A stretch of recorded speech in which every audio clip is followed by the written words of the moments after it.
Imam Abu Hanifah merupakan salah satu tokoh besar dalam sejarah Islam yang namanya harum sepanjang zaman. Sebagai pendiri madhab Hanafi, madhab fikih terbesar dalam Islam, beliau dikenal bukan hanya karena keluasan ilmunya, tetapi juga karena keteguhan prinsip dan kedalaman akhlaknya. Kehidupannya syarat dengan pelajaran berharga tentang semangat mencari ilmu, keberanian bersikap, serta komitmen terhadap kebenaran. Menyelami kisah hidup Imam Abu Hanifah berarti menyusuri jejak seorang ulama yang telah mengukir pengaruh besar dalam peradaban Islam hingga hari ini. Nama asli Abu Hanifah adalah An-Nu'man bin Sabit bin Zuwata. Dalam riwayat yang lain disebut An-Nu'man bin Sabit bin Al-Marzaban. Imam Abu Hanifah lahir di Kufah, salah satu kota besar di Irak, pada tahun 80 Hijriah atau 659 Masehi, dan meninggal dunia di Baghdad pada tahun 150 Hijriah atau 767 Masehi. Ayah beliau keturunan dari bangsa Persia, tetapi sebelum beliau dilahirkan, ayah beliau sudah pindah ke Kufah, Baghdad. Meski beliau bukan berasal dari suku Quraisy, tetapi kelak ia diberi gelar Imam Agung dan dikenal sebagai Imam kaum Muslimin.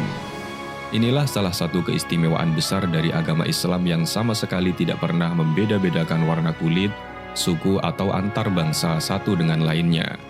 Dalam pandangan Islam, manusia di muka bumi adalah sama dan sederajat tak ubahnya seperti jeriji sisir. Tidak ada keutamaan bagi bangsa Arab atas bangsa lainnya kecuali dengan takwa. Imam Abu Hanifah adalah ulama mujtahid dalam bidang fikih dan salah seorang di antara imam madhab yang empat yang terkenal, yakni madhab Maliki, Syafi'i, Hambali, dan madhab Hanafi. Abu Hanifah lahir di masa kekuasaan Khalifah keempat Bani Umayyah, Abdul Malik bin Marwan, dan selama hidupnya beliau mengalami dua kekhilafahan, yakni Daulah Bani Umayyah dan Daulah Bani Abbasiyah. Para sejarawan Islam berbeda pendapat kenapa beliau lebih dikenal dengan nama Abu Hanifah. Pendapat pertama mengatakan karena beliau memiliki anak yang bernama Hanifah, sehingga beliau masyhur dipanggil Abu Hanifah, bapaknya Hanifah. Pendapat kedua menyebutkan bahwa nama Abu Hanifah diambil dari kata Hanif, yang artinya orang yang lurus dan solih. Hal ini karena An-Nu'man bin Sabit, yakni Imam Abu Hanifah, dikenal sebagai seorang yang solih lagi bertakwa, sehingga masyarakat menjulukinya dengan Abu Hanifah. Pendapat ketiga merujuk kepada latar belakang keluarga beliau yang berasal dari Persia. Dalam bahasa Persia, Hanifah berarti tinta, sehingga Imam Abu Hanifah dapat diartikan sebagai orang yang selalu dekat dengan tinta. Hal ini karena beliau banyak menulis dan mengajar banyak murid. Dalam sosok Imam Abu Hanifah terkumpul sifat-sifat dan akhlak yang mulia. Beliau adalah seorang yang berparas elok, berpenampilan rapi, dan suka memakai wangi-wangian. Imam Abu Hanifah adalah seorang yang rendah hati, tidak banyak bicara atau melakukan hal-hal yang sia-sia. Imam Abu Yusuf meriwayatkan, tatkala aku berjalan beriringan dengan guruku Imam Abu Hanifah, aku mendengar dua orang yang berkata pada kawannya, "Lihatlah beliau itu, dialah Imam Abu Hanifah yang tak pernah tidur di malam hari." Mendengar pembicaraan itu, Imam Abu Hanifah menimpali, "Demi Allah Subhanahu wa Ta'ala, janganlah kalian menisbatkan padaku sesuatu yang tidak aku lakukan." Abu Yusuf mengomentari, "Padahal guruku Imam Abu Hanifah memanglah seperti itu. Beliau menghidupkan malamnya dengan sholat, berzikir, dan berdoa bermunajat kepada Allah Subhanahu wa Ta'ala." Imam Abu Hanifah adalah seorang ahli ibadah. Banyak riwayat yang mengatakan bahwa Imam Abu Hanifah menghatamkan Al-Quran dalam satu rakaat sholat. Asad bin Amr berkata, Imam Abu Hanifah sholat subuh dengan wudhunya sholat isya selama 40 tahun. Sebagai seorang saudagar yang kaya raya, beliau tidak menggenggam hartanya erat-erat. Beliau justru terkenal sebagai seorang yang dermawan yang sering menginfakkan hartanya yang dimilikinya. Beliau tak segan membantu siapa saja yang kekurangan dan membutuhkan bantuan. Tak terkecuali kepada para muridnya, beliau menanggung seluruh biaya hidup beberapa muridnya yang memiliki semangat menimba ilmu tapi terkendali soal dana. Al-Mustasna bin Roja mengatakan bahwa setiap kali Imam Abu Hanifah menafkahi keluarganya dengan sejumlah harta, maka sejumlah itu pula ia keluarkan untuk bersedekah kepada yang berhak. Sepanjang hidupnya, Imam Abu Hanifah mengalami 2 kali ujian berat. Keduanya ini tidak lain karena kuat dan kokohnya pendirian beliau dan sifat warok yang terpatri dalam hati dan jiwanya. Yang pertama, Imam Abu Hanifah selama masa hidupnya mengalami peristiwa pergantian kekhilafahan dari tangan dinasti Umayyah ke tangan dinasti Abbasiyah. Pada tahun 127 Hijriah, kekhilafahan Bani Umayyah dipimpin oleh Marwan bin Muhammad al-Ja'di, seorang khalifah ke-14 dari klan Umayyah, sekaligus khalifah terakhir sebelum nantinya jatuh ke tangan dinasti Abbasiyah. Dikisahkan bahwa Yazid bin Amr bin Hurairah al-Fazari selaku gubernur Irak dan kepanjangan tangan dari pemerintah pusat kala itu, telah menunjuk dan memerintahkan Imam Abu Hanifah agar mau diangkat menjadi kepala Baitul Mal. Tetapi pengangkatan itu ditolak oleh Imam Abu Hanifah. Berbagai tawaran dengan jabatan dan gaji yang lebih tinggi kembali diajukan agar sang imam mau menerimanya. Tetapi Imam Abu Hanifah tetap bergeming dan kekeh pada pendiriannya yang mula-mula. Meskipun tawaran menjadi qadhi atau hakim sempat juga terucap dari mulut Gubernur Yazid. Hingga pada akhirnya Gubernur Yazid menawari beliau jabatan sebagai kepala tata usaha yang berwenang soal perizinan keluar masuknya surat resmi dan dana di Baitul Mal. Namun jabatan yang di mata halayak sangat menggiurkan ini pun lagi-lagi ditolak oleh sang Imam Agung. Merasa kehendaknya selalu tak diindahkan oleh Imam Abu Hanifah, Gubernur Yazid menjadi geram dan marah besar. Ia memerintahkan agar sang imam ditangkap dan dijebloskan ke penjara. Sang imam mendekam selama 2 pekan di balik jeruji besi dengan mengalami puluhan bahkan ratusan hukuman cambuk dan dera. Akibat dari berbagai macam pukulan dan siksaan selama di penjara itu, muka dan kepala Imam Abu Hanifah bengkak-bengkak dan berdarah. Tetapi beliau tetap lantang menyuarakan bahwa hukuman dunia dengan cemeti itu lebih baik dan lebih ringan bagi dirinya daripada cemeti di akhirat nanti. Begitulah ujian berat pertama yang dihadapi oleh Imam Abu Hanifah. Padahal usianya pada waktu itu sudah lebih dari 50 tahun. Meski tak lagi muda, tapi prinsip dan pendirian Imam Abu Hanifah masih sekuat dan setegar karang di lautan. Lalu yang kedua, pada tahun 132 Hijriah, dinasti Umayyah hancur dan digantikan dengan dinasti Abbasiyah. Khalifah pertama yang memimpin adalah Abul Abbas As-Saffah. Selanjutnya, ketika tahun 136 Hijriah, Abul Abbas As-Saffah meninggal dan jabatan khalifah dipegang oleh saudaranya sendiri, Abu Ja'far Al-Mansur. Kisah kedua ini hampir serupa dengan kisah ujian hidup yang harus dilalui oleh sang imam. Suatu ketika, Imam Abu Hanifah diundang ke istana untuk ditawari jabatan sebagai Hakim Agung Negara. Dan seperti yang sudah-sudah, Imam Abu Hanifah menolak jabatan itu. Singkat cerita, Imam Abu Hanifah harus ditangkap dan dijebloskan kembali ke dalam penjara. Tidak sampai di sana, beliau juga dicekal agar tidak mengajar dan berfatwa lagi. Majelis ilmu dan murid-murid beliau diawasi gerak-geriknya. Hal ini karena pendapat Imam Abu Hanifah sering berseberangan dengan hakim resmi negara yang merupakan rival intelektual sang imam, yaitu Imam Ibnu Abi Layla. Sejarah mencatat Imam Abu Hanifah tak pernah pulang dari penangkapannya yang kedua ini. Beliau wafat di dalam penjara dalam keadaan terzolimi oleh penguasa saat itu. Imam Abu Hanifah tumbuh dan berkembang di dalam keluarga pedagang yang sukses. Ayah dan kakeknya ialah seorang pedagang kain. Darah pebisnis mengalir deras dalam nadi Imam Abu Hanifah. Sejak kecil pun beliau sudah dididik untuk bisa melanjutkan bisnis keluarganya yang besar. Berbeda dengan para imam madhab yang lainnya, Imam Abu Hanifah tidak begitu fokus belajar agama di masa kecilnya. Beliau baru mulai konsen belajar agama setelah memasuki usia remaja. Tetapi satu hal yang menjadi kesamaan di antara mereka adalah keseriusan mereka kepada seorang guru dalam waktu yang lama. Imam Malik bin Anas bermulazamah kepada gurunya Ibnu Hurmuz selama 7 tahun. Imam Asy-Syafi'i berguru kepada Imam Malik, pun dengan Imam Ahmad bin Hambal juga bermulazamah kepada Imam Asy-Syafi'i.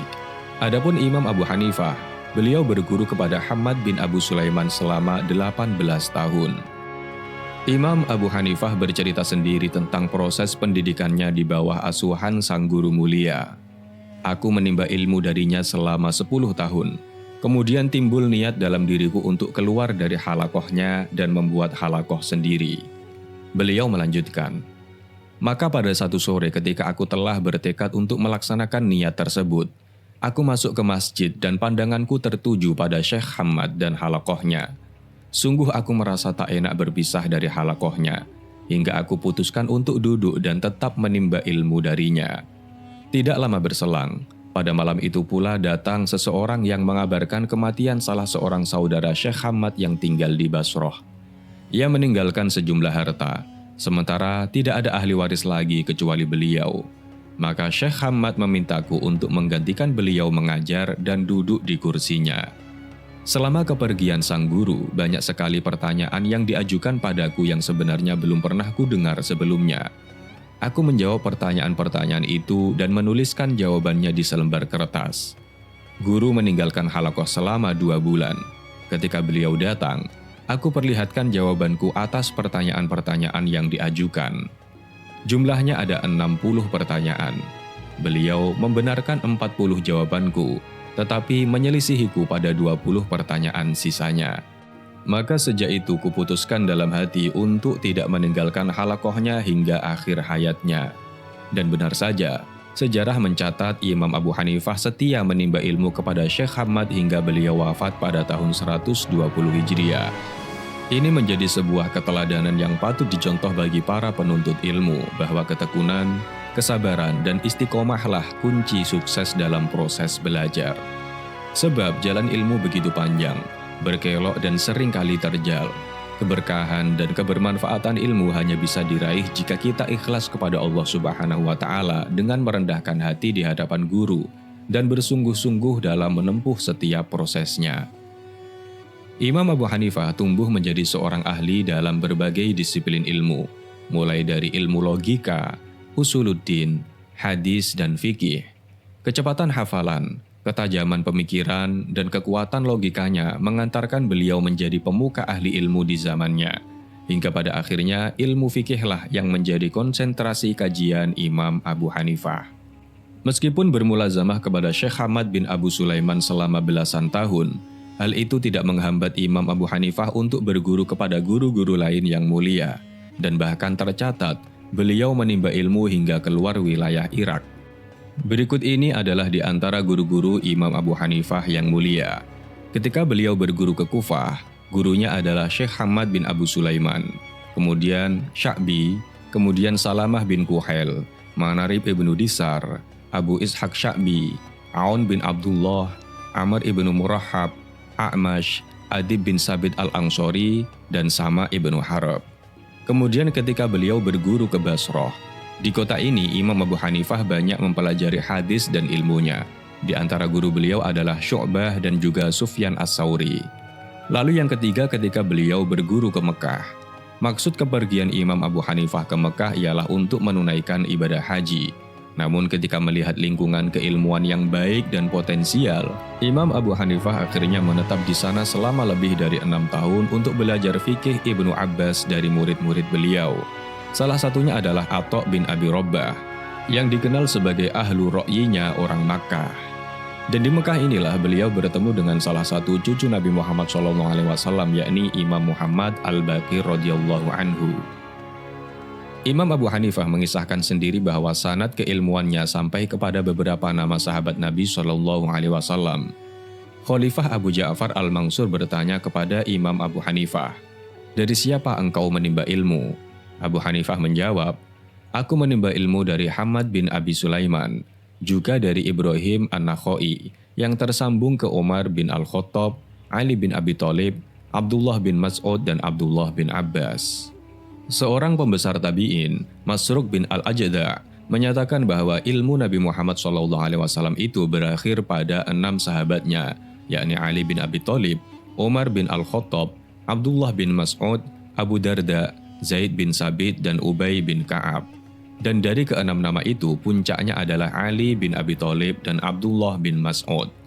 Maka tidak berlebihan rasanya jika kita katakan bahwa keilmuan An-Nu'man bin Sabit alias Imam Abu Hanifah adalah salah satu pecahan kristal ilmu Nabi Muhammad SAW. Imam Abu Hanifah memiliki 4 murid yang sangat terkenal. Yang pertama adalah Abu Yusuf. Nama asli beliau adalah Ya'qub bin Ibrahim Al-Kufi. bergelar Qadhiyul Qudah atau Hakim Agung pada masa Khalifah Harun ar-Rasyid. Memiliki andil yang besar dalam perumusan dan penulisan usul madhab Hanafi. Lalu yang kedua ada Muhammad bin Al-Hasan Asy-Syaibani, lahir di kota Wasit tahun 132 Hijriah. Tumbuh dan berkembang di kota Kufah, kemudian pindah ke Baghdad dan akhirnya wafat di kota Rai tahun 189 Hijriah. Menimba ilmu pertama kali kepada Imam Abu Hanifah, kemudian bermulazamah kepada muridnya yakni Imam Abu Yusuf.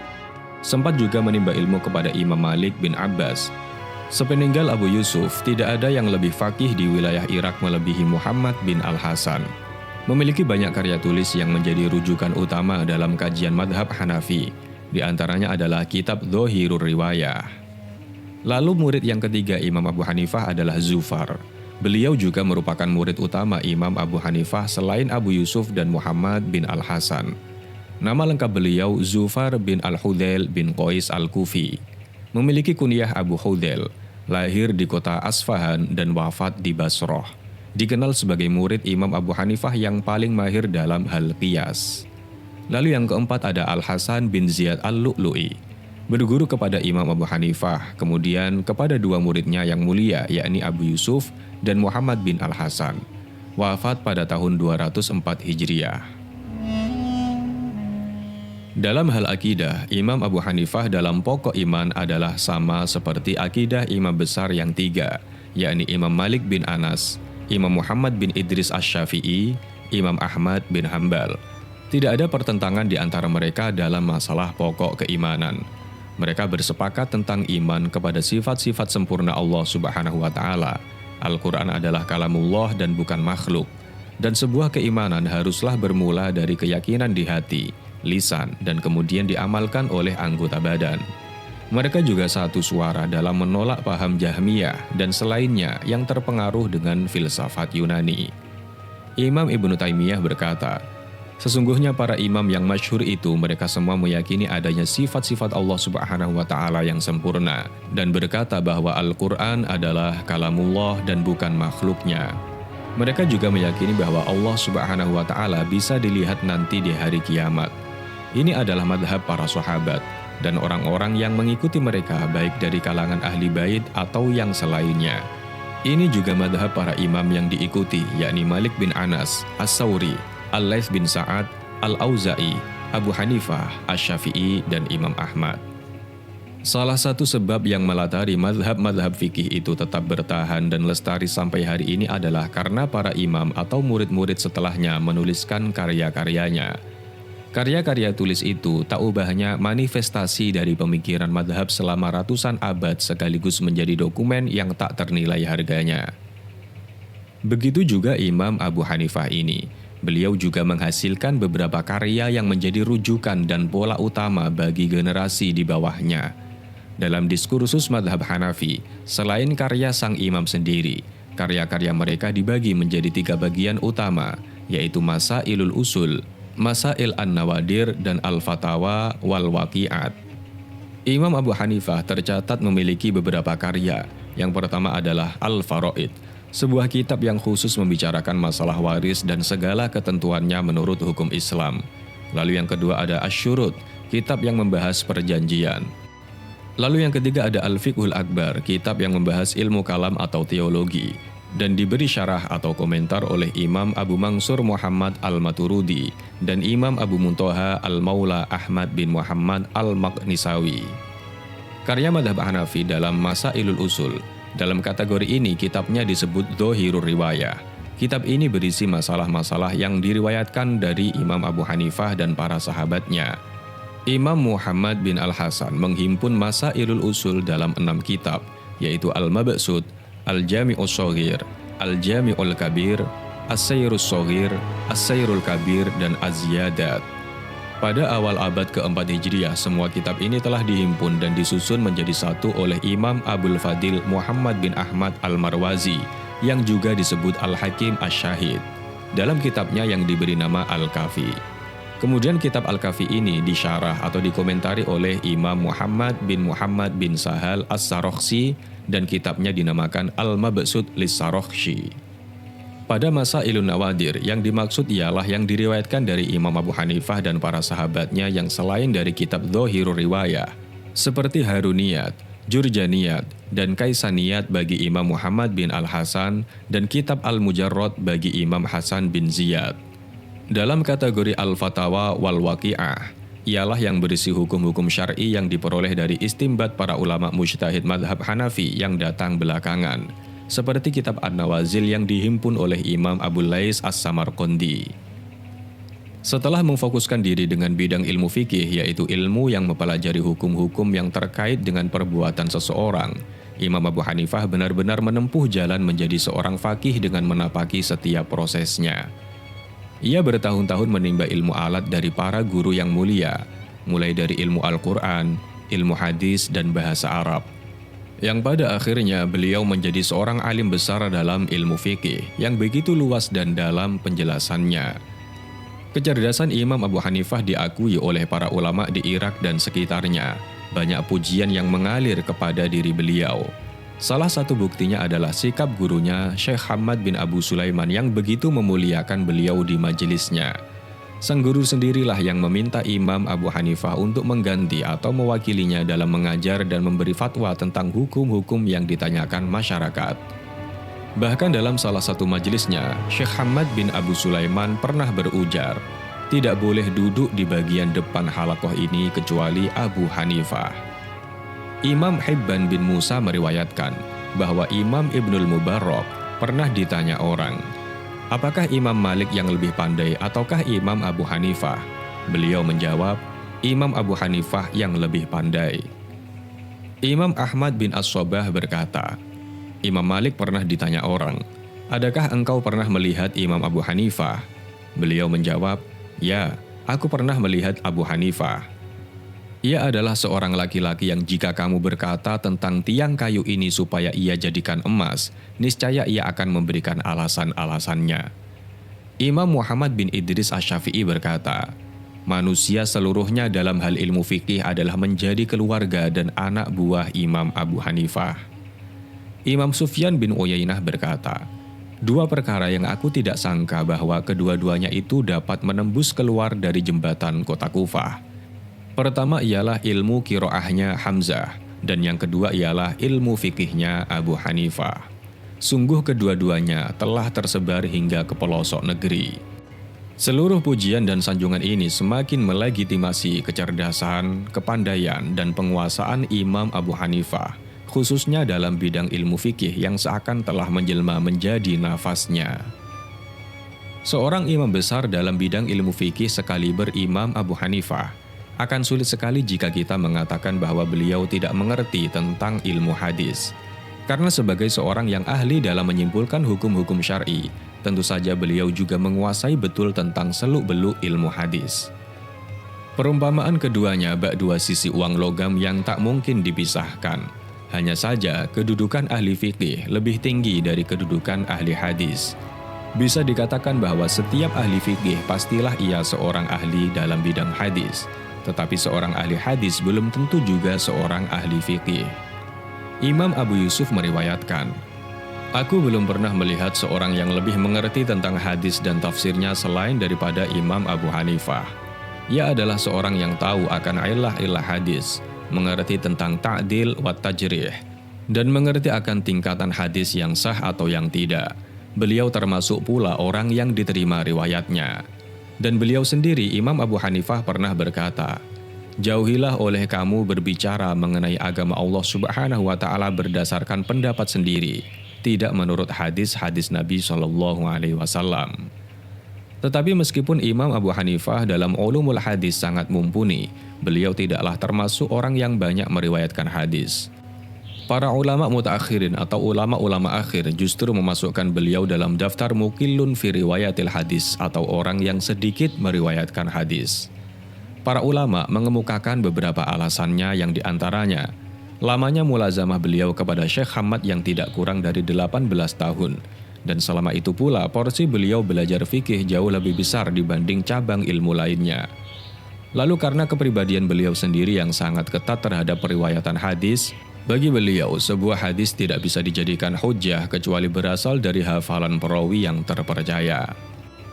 Imam Abu Hanifah menghembuskan nafasnya yang terakhir pada bulan Rajab tahun 150 Hijriah atau 767 Masehi pada usia 70 tahun.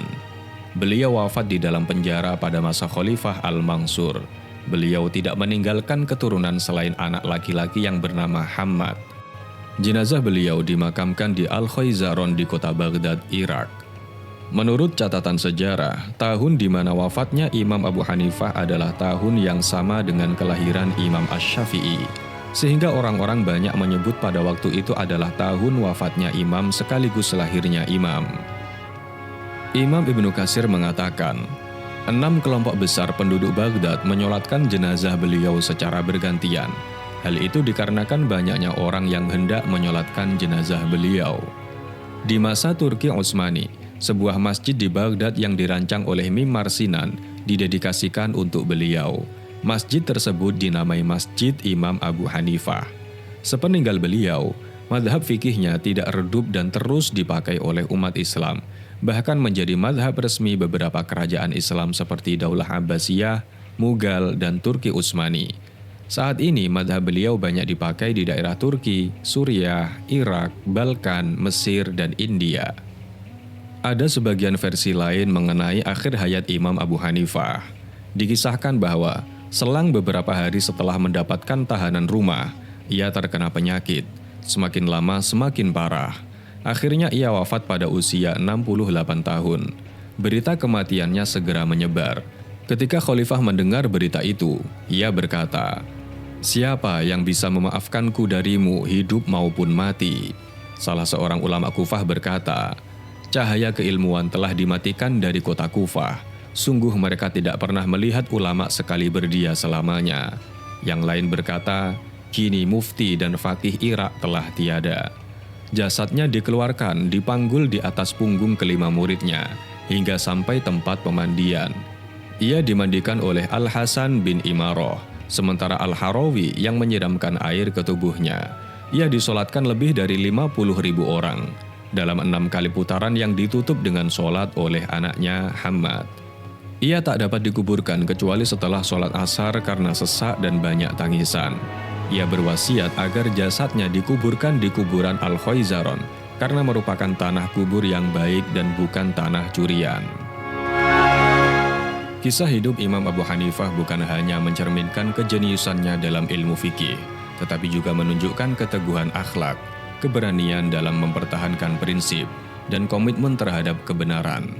Sebagai pendiri mazhab Hanafi, warisannya terus hidup hingga hari ini, menjadi pedoman bagi jutaan umat Islam di berbagai penjuru dunia. Dari ketekunan dalam menuntut ilmu hingga keberaniannya menolak jabatan demi menjaga integritas, Abu Hanifah telah meninggalkan teladan yang abadi.